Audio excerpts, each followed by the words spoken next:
This is the Dan Levator Show with the Stugotz podcast. Thank you. I know. You wait till the last minute Let the and record then go. show. He finished. A bit of a surprise, a bit of an upset. Everyone didn't have my digestive tract working correctly. Michelle Beadle is with us. Happy to have her, as we always are. She's doing a show with Cody Decker. If you had asked me, Michelle, I imagine, had all the options in the world on any show she could do with anybody. Cody Decker was not on my former major leaguer. Cody Decker was not on my list of bingo card Michelle Beadle co-hosts. You had a top five?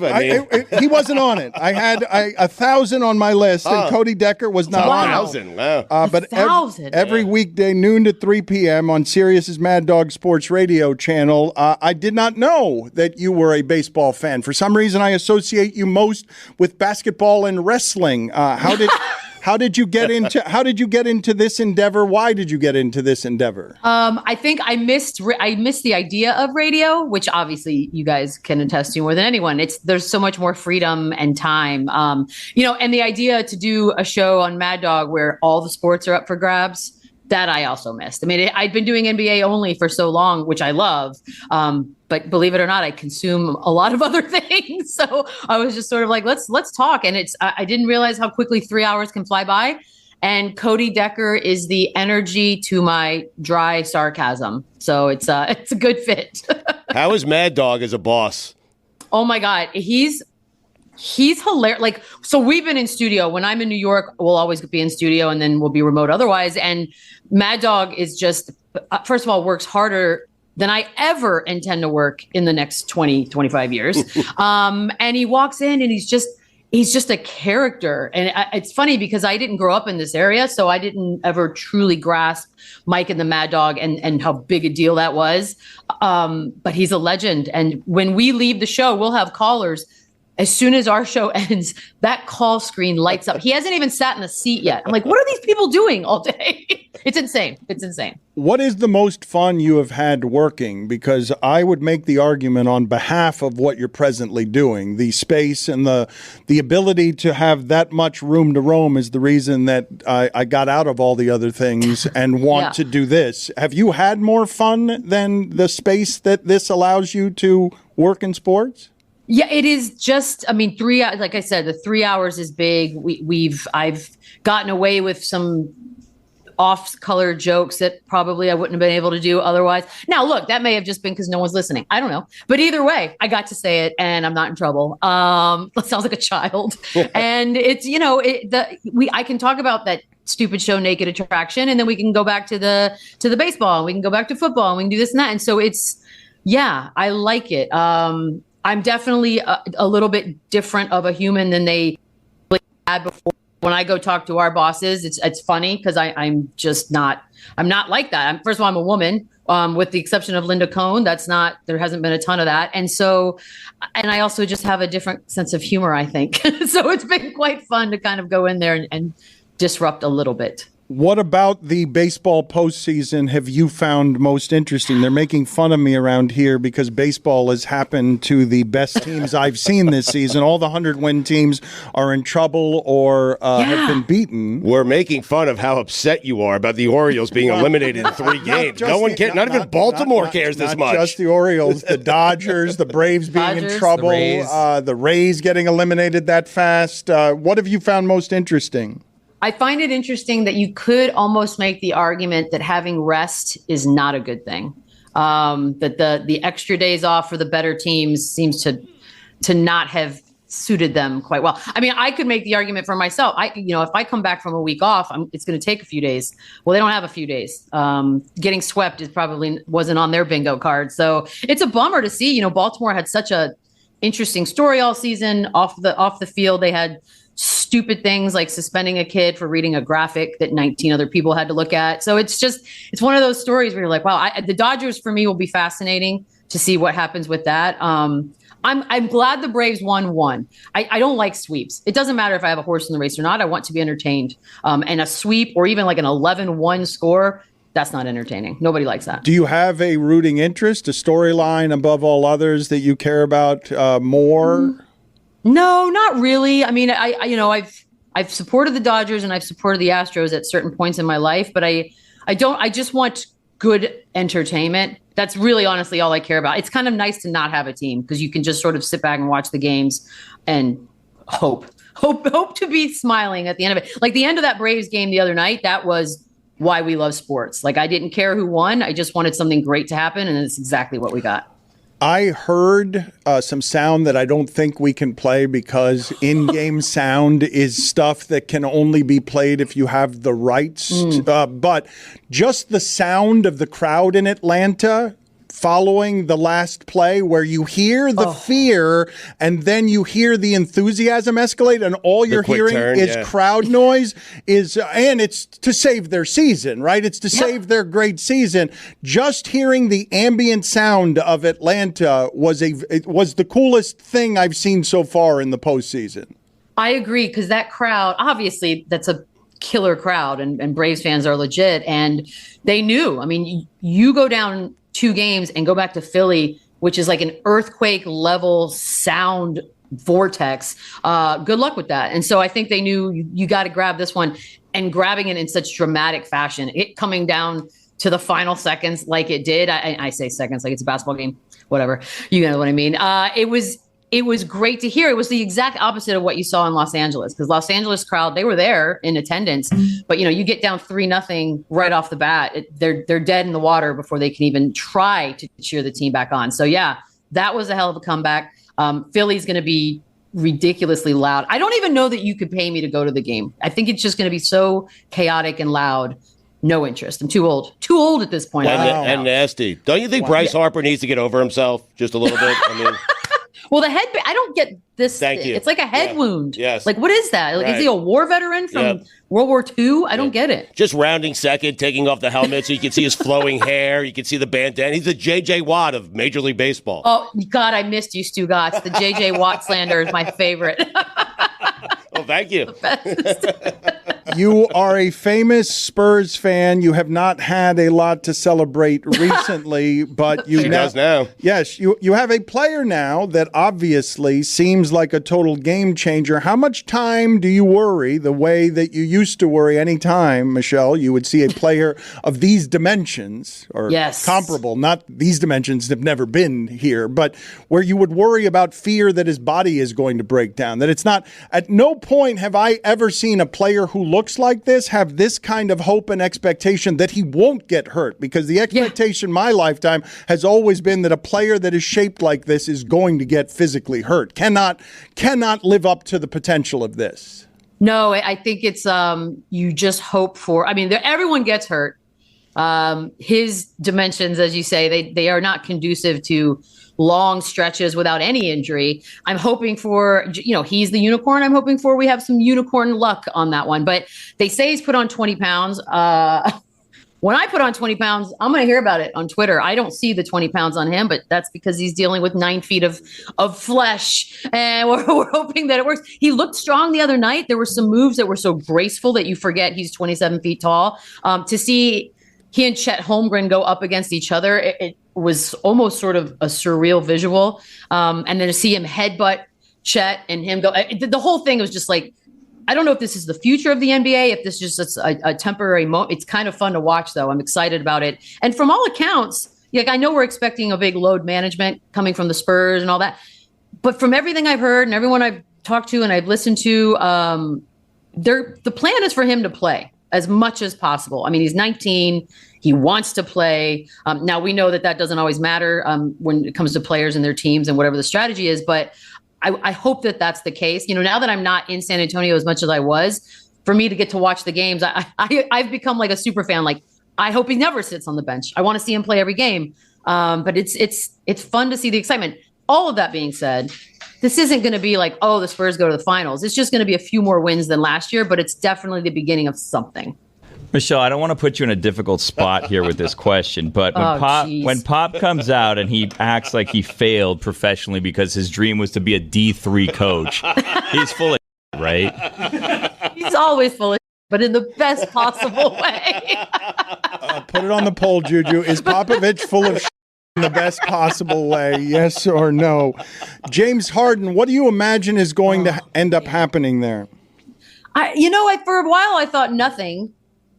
I've gotten used to the sort of the tantrums. I think they pay off eventually. Like, it seems like that might happen. If he's playing nice, the players have nothing but positive things to say. He's not disrupting in the sense that we probably thought would be a distraction. But I guess I think he might go to the Clippers at some point.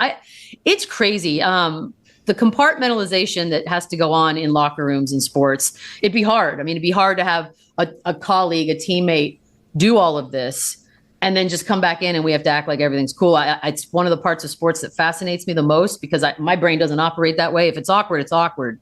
And I don't know how you get past that. But he's got to do something. I mean, the market's not what he thought it was going to be. We've seen this a few times now. These guys, they were once great and they still are pretty damn good, but people aren't clamoring like you probably thought they would be. So you find yourself in a bit of a predicament without leverage, which is a bit humbling. Udoka saying Van Vliet is a better fit. I mean, in Houston, where he was the MVP, like that one. Yep. If that one doesn't tell you where your market value is, I don't know what's going to tell you more overtly than that. No, you kind of needed to bake some cookies, come in, make nice. And, there's no repairing the Daryl Morey situation. You walk around the globe calling me a liar. I don't know what happens there. But unfortunately for Morey, he's more replaceable than Harden is. So we've seen that too. Speaking of awkward, we only have 45 seconds left, but Draymond Green winning in every way, getting that team from Jordan Poole and sending him away and getting his money. How is all of that not going to be awkward? That he's got now a couple of guys in his locker room that he has history with, and he's been emboldened. You're the guy who matters here. We just paid you in a way that suggests it's okay to punch your other guy in the face. We're going to send him away and keep you. Yeah, if there wasn't a Steph Curry in the room, I think it would be more chaotic.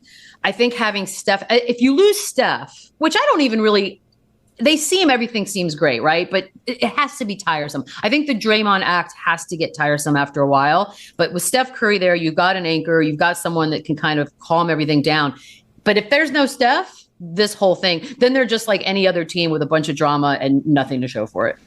Every weekday, Stugotz, noon to 3 p.m., Sirius XM's Mad Dog Sports Radio channel. I believe Mad Dog is already beating everyone to the rush. He's mad about the Christmas Day games now. Furious. Already? Yes. I heard he's already. Broncos, Patriots. Yes. Said he's going to go to church. He's already mad about it. We'll see if we can find that sound. Michelle, good seeing you. Good seeing you again. You too, guys. I appreciate it.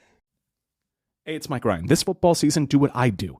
Pair your national obsession with a Miller Lite. I make it Miller time all football season long. So many great memories made only better by that crisp, clean finish, that triple hops brewed Miller Lite. From kickoff to the final whistle, you just can't go wrong with a Miller Lite in your hand. It's the only light beer with a taste worthy of our national obsession, because what's the point of having a beer if it doesn't taste like, well, beer? And I get all the taste that I crave without the calories. That's a big one, because football and beer, those games are long. Sometimes you want to have more than one. You want to be less filled, but you want to have your taste buds fulfilled. It's only got 96 calories, folks. 3.2 carbs per 12-ounce serving. That's pretty good. That's amazing. That is Miller time. Make it Miller time all season long. Get Miller Lite delivered right to your door. Visit MillerLite.com/Dan, where you can find it pretty much anywhere that sells beer. Celebrate responsibly. Miller Brewing Company, Milwaukee, Wisconsin, 96 calories and 3.2 carbs per 12 ounces. This episode of the Dan Le Batard Show with Stugotz is brought to you by KFC's new hot and spicy wings. Get fired up this fantasy season with 8 pieces of spicy marinated hand-breaded wings for just $4.99. Are you kidding me? They're a can't-miss call for whatever the fantasy gods throw your way. In the midst of a managerial hot streak, keep it rolling with KFC's new hot and spicy wings. Did you just assemble the worst lineup in fantasy history? Who cares? You can get 8 KFC new hot and spicy wings for $4.99 right now. Marinated in spice, hand-breaded to perfection. KFC's new hot and spicy wings are here. 8 pieces for just $4.99. It's finger-licking good. Dan Le Batard. Listen, it could be Julius Randle's building. How about that? The Mecca. Or it's Julius. The Mecca. Stugotz. Steve Martin was a prop comic. You said that? I said it 2 seconds earlier than you. This is the Dan Le Batard Show with the Stugotz. I have enjoyed, Stugotz, the creative places that Pablo Torre is searching through and around in his journey to F around and find out. the thing that he just did recently, Jeremy Taché was one of the people involved. I've often wondered about, but never enough to ask the questions or do the reporting to get to the bottom of. Pablo Torre Finds Out explores recently why it is that when an athlete is pounding on his or her chest at a moment of drama and is mic'd up, all of them shout the same thing, "Let's go." They all shout, whether it's Tom Brady, anyone else, they all go find the same words. I don't know if they do this in other languages. We do it after good segments. In English. We do it in English. Billy sometimes does it in Spanish. Depending on the day and the station. WQA tonight on FIU. And you Yes, let's go is shouted again and again from the visceral place where athletes go and get their joy. Let's listen to an investigation that resulted in Pulitzer Prize winner Don Van Natta celebrating the yammering Jeremy Taché because he was efficient enough to enunciate his joy in 2 syllables. Rare for him. He comes from the witty school of yammering. DVN. I mean, let's high praise. The Rooster. I won a prize. See some of the reporting and hear some of the reporting that Pablo did on Pablo Torre Finds Out.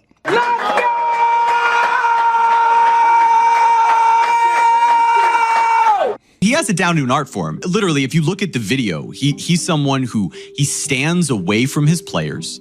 He says he always looks toward the wall as to not scream in anybody's face. He doesn't want to blow out their eardrums. Sometimes it has to be a let's go, and then something doesn't go right? And then you have to kind of regroup. Let's go!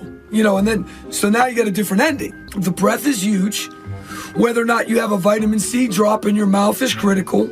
The way in which you take that breath before the depth of the let's go in your body movement, because you don't want the diaphragm too compacted, because you want it to be able to breathe back out. This man is a teacher. That is North Florida coach Matthew Driscoll, and it sounds like his voice has been shot from a lifetime of shouting "Let's go." We're not even in the college basketball season yet. How does he already sound like that? It's amazing. Jeremy, what happened with Don Van Natta? Is this the highest praise of your career that the Pulitzer Prize winner would celebrate your pathetic "Let's go" to celebrate the Heat playoff run? Wow. Thanks, Dan.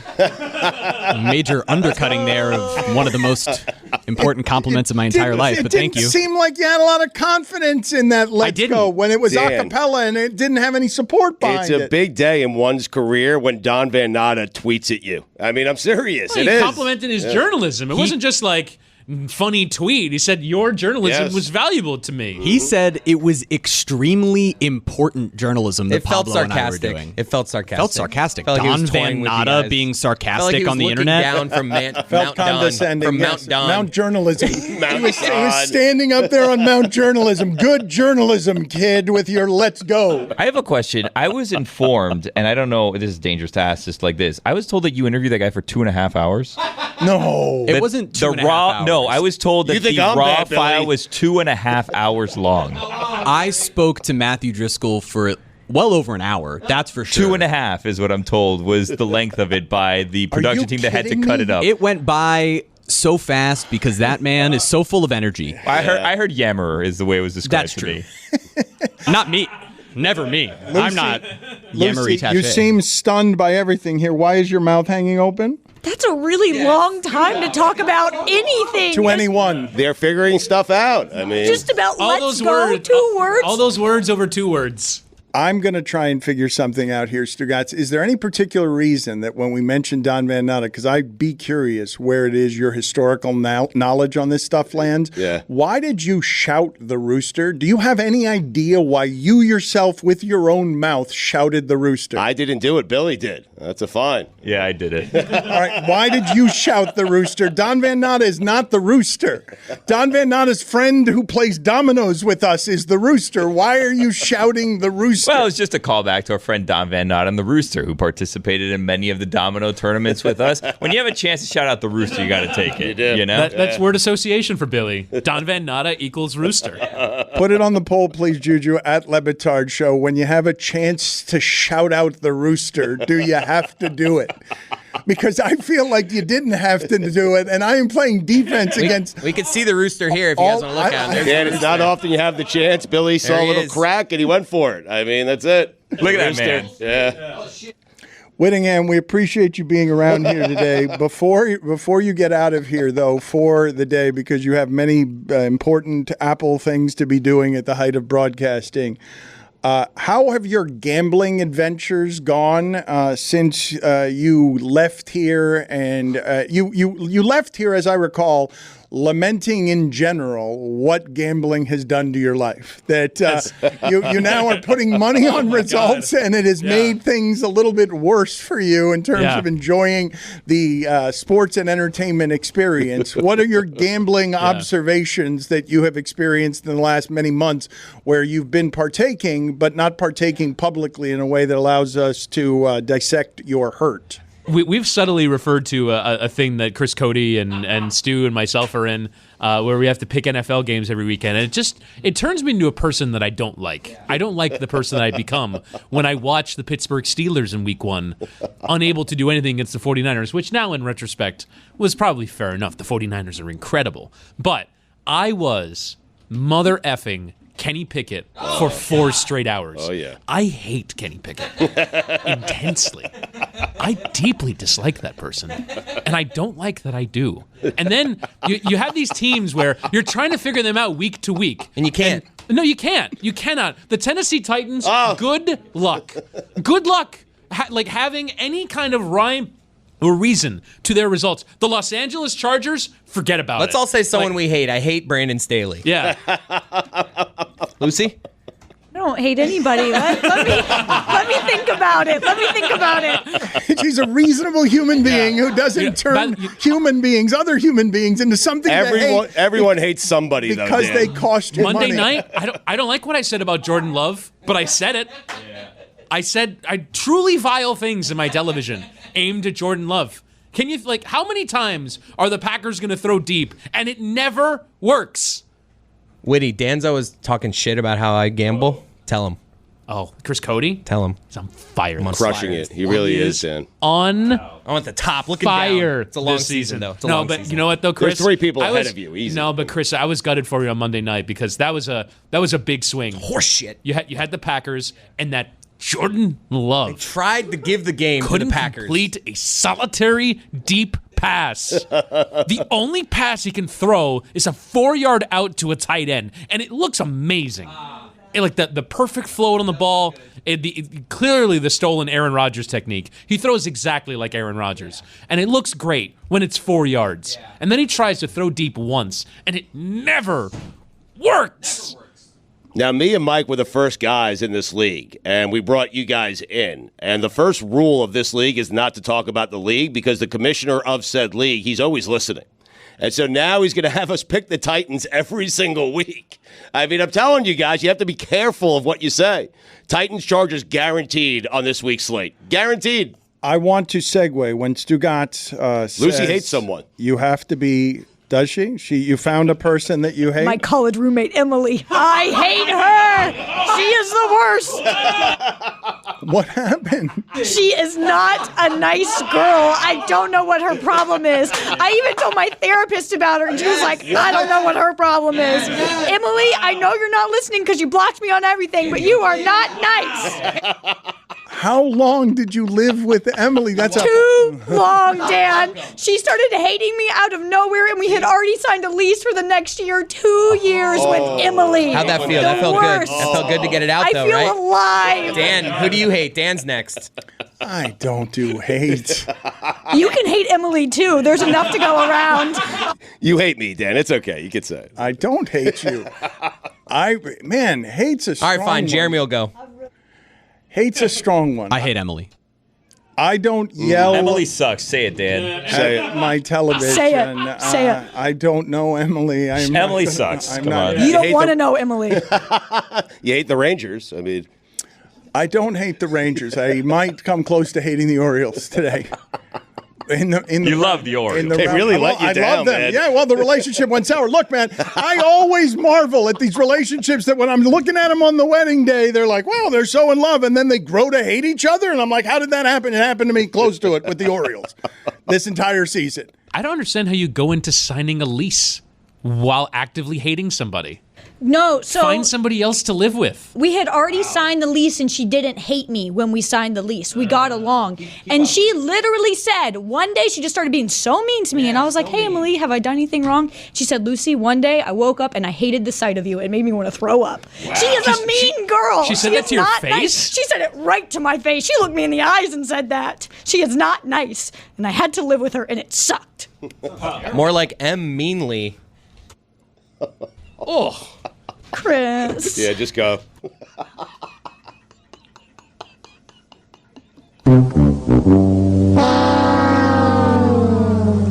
He let himself out. Ravens Titans this weekend. Oh my! By the way, Stugotz, where is that game being played? England. It's a London game. Yes. It's a London. Ravens, Titans in London. How the hell is anyone supposed to figure out who's covering the spread in that godforsaken game? How? I'm going to flip a coin. 2 straight weeks and about 7 straight years, I again last week forgot about the 9:30 start to my football Sunday. Ow! But it's a great surprise, though. You turn on CBS Sunday morning, Jane Pauley takes you through the morning, what's going on in the world, and then you get like an alert. Oh, the Jags are up 3-0 on the Bills. Oh, great, let me flip on NFL Network, and it's a delightful surprise. And then I immediately get mad, though. Then I immediately get mad because it's another one of those fart games that they play over there in London. Jags Bills was quality. Electric, Dan. I mean, okay. The Jags being okay now is a boon for London football. Let that be your closing words. Hey guys, it's Tony. US Cellular is introducing US Mode. It's like airplane mode, but for people. You got that? Cool. It's a way to set up your phone so it doesn't get in the way of people really being with each other. Block distractions and make way for a real connection. Give it a try. Visit US Cellular in-store or online, and they'll help set up your phone to US Mode. For free. Really, for free. Even if you're not a customer, they'll still do it. That's how good US Cellular is. Built for superior 5G connection and real human connection. US Cellular. Built for us. Find out more at uscellular.com/findus. Don Le Batard. Do me a favor, Chris. Look up Gerald McCoy's IMDb and let's see how many stats Stugotz gets right about what Gerald McCoy is. IMDb. He was in movies? All right, I'm going to check it out. Check out Gerald McCoy's IMDb. His Pro Football Focus grade. Stugotz. Okay, so I'm on Gerald McCoy's IMDb. There was an acting credit in which he played Gerald McCoy in The League, which was a popular show on FX. Then he played himself on The Dan Patrick Show in episode 12.4, 2018, and also something called The Game Day Commute. He played himself. Archive footage, he was featured once on Rome is Burning. I mean, look at that. This is the Dan Le Batard Show with the Stugotz.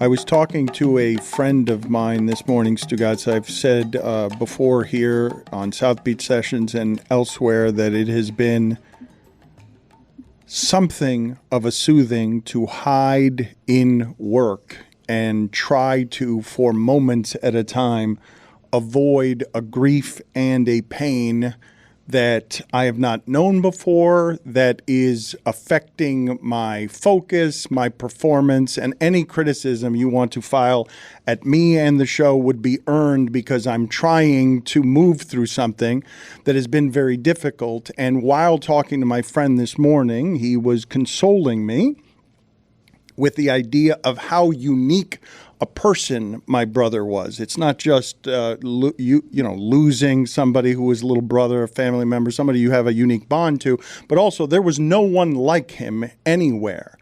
And I thought about it this morning when I heard the news that Barry Melrose was retiring from ESPN because he's been diagnosed with Parkinson's, and just the amount of universal love that heads the way of Barry Melrose, because he was a personality unlike anyone else in hockey who was at a microphone. And hockey's had a ton of personalities where he just made you like the energy that was around him. And as I've watched Mark Richt on the ACC network with this particular affliction that is a unique kind of prison, Parkinson's disease, where I don't know if you have seen on Apple has done a very good documentary with Michael J. Fox where they take you inside of the experience of what it is to have Parkinson's and how your life just so slowly shrinks in front of people. For an energy and a spirit like Barry Melrose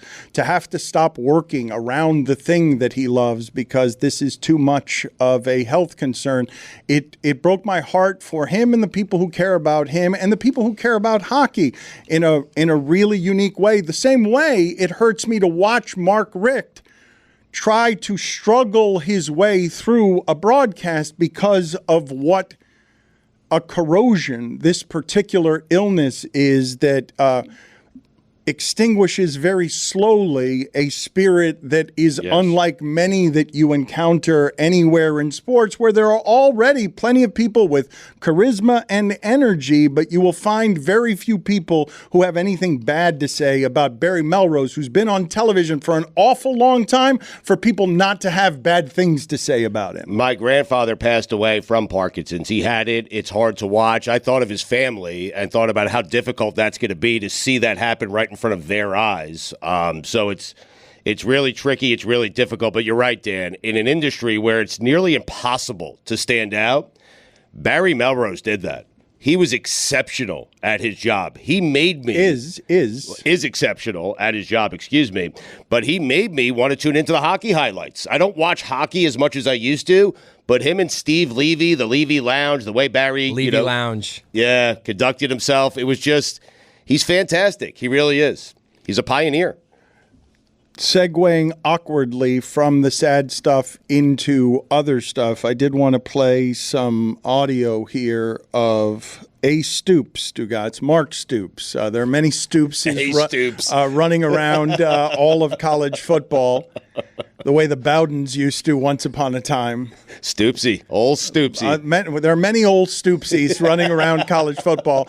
This one coaches Kentucky, and a lot of people became instant experts on what's wrong with Georgia. They're only winning by a touchdown every week. I don't think they're as good as they used to be because I see them struggling. Guilty. I mean, everybody's guilty of it. Everybody saw that Kentucky 14.5 spread and said, maybe this is the week to doubt Georgia. And then they slaughtered Kentucky. And old Stoopsy, who coaches Kentucky, was given a call, somebody saying, how could you lose to Georgia? And Mark Stoops really kind of cut through the bullshit. The other side, if you want to do that, it's blame, complain, deny, or make excuses. And we're not going to do that.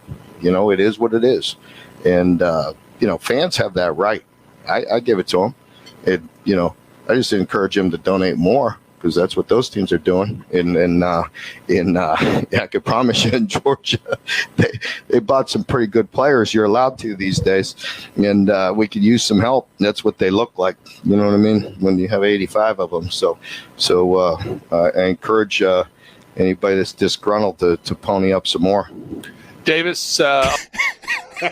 College sports, man. His posture, totally relaxed. Why was he sitting like that? With the belly that you would put a remote control on if you were a fat person watching games on Saturdays. He's like looking around for someone to agree with him. He's like, huh? Yes. Am I right? Well, he has the guy right next to him just shaking his head in agreement. So. I believe that during college football sports radio shows, when a team loses, they should just pass around a collection plate. Just let's make it that overt. You want me to be better?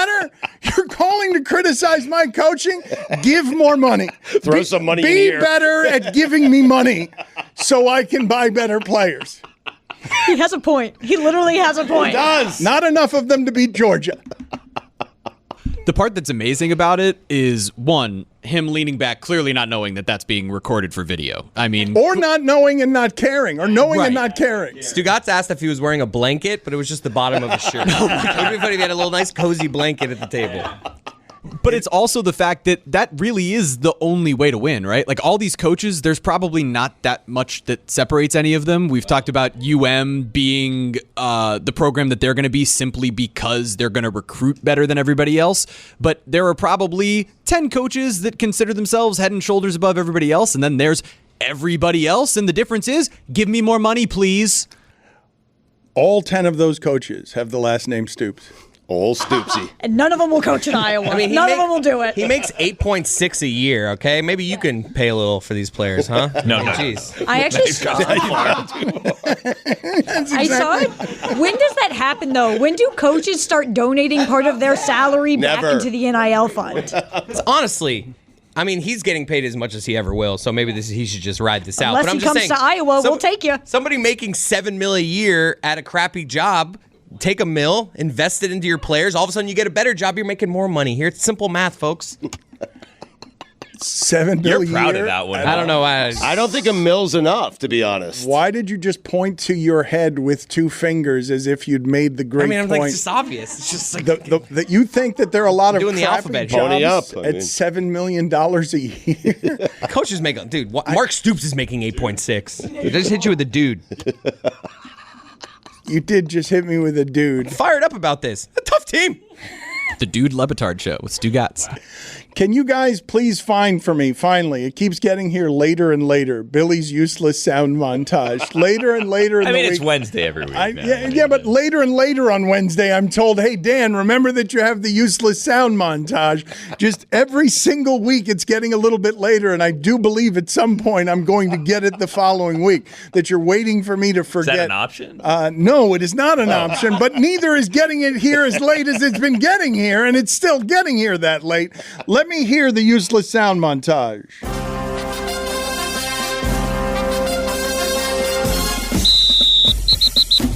It's never going to be perfect. This game it's an imperfect game, so it's never going to be perfect. He was really good. Everybody was pretty good. I think there was a lot of good things today. And some not so good. Coulda, shoulda, woulda is not good enough. The good thing about it, though, and the perspective of it all, is that as we continue to go throughout the season, it's a journey. You know, and there's a lot of still a lot of good things ahead. When you come out and you see all that red, I mean that's impressive. Especially when you have the purple. I mean, it's purple here. It's a lot of purple, and so but to put the red in there, I mean that was a great thing. I do feel like this team is able to compete, and we're going to do that every single week. I love that he competed. There is no flinch in him. Play calls were great. Guys made plays all around me. Defense did great, so it wasn't just me. As an offense, the goal is to play better and put up points. We take pride in taking care of the football. Yeah, I've got to be better. I've got to take care of the ball. We've done a good job of taking care of the ball, and we've done a good job of getting the ball. It's football, you're going to make mistakes. You just got to, it's really how you come back and how you continue to play.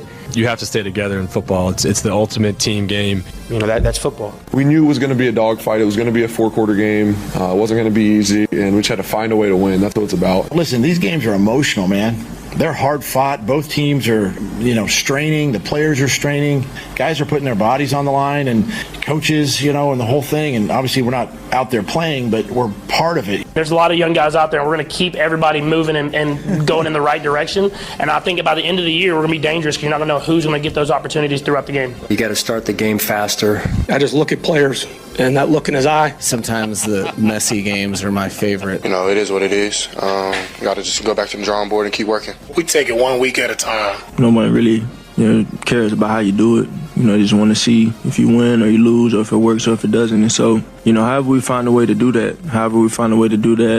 whatever it is, the winning is the main thing. My job is to go attack this thing from this very moment forward. There's nothing better than when you tell your team just concerns and you talk about it, and your team tells you, Coach, just freaking relax. All right, we got it.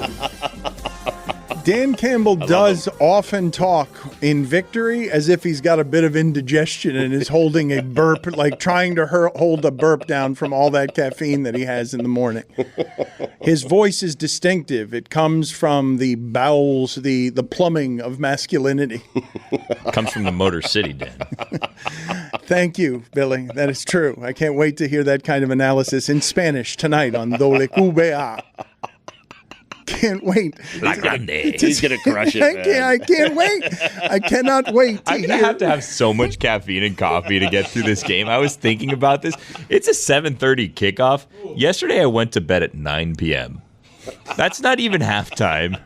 Well, how many hours a week does a single episode of God Bless Football take you? Wow. Ooh, that is a question. I would say 20 plus. Between recording and editing, like 20 plus. It takes me about 2. Yeah, well, no, it takes you about 2 with Chris Sims alone. Wait, did you do UTEP the last time? It is, yeah. I noticed that earlier. This is going to be my second go-around with UTEP. You're going to know the players. It's going to be half the research. Well, this was in 2019, so COVID, Dan, you've heard about it. Redshirt senior, maybe? They've been crushed by the transfer portal, have they? Yeah. One of the guys more dressed up than the other. I was actually thinking about that, too. That's AJ Ricketts, who's the one that asked me to do this to him. Should I go in a suit? I don't think I'm going to today, but I was wondering, do I do a suit? You should today. You should today.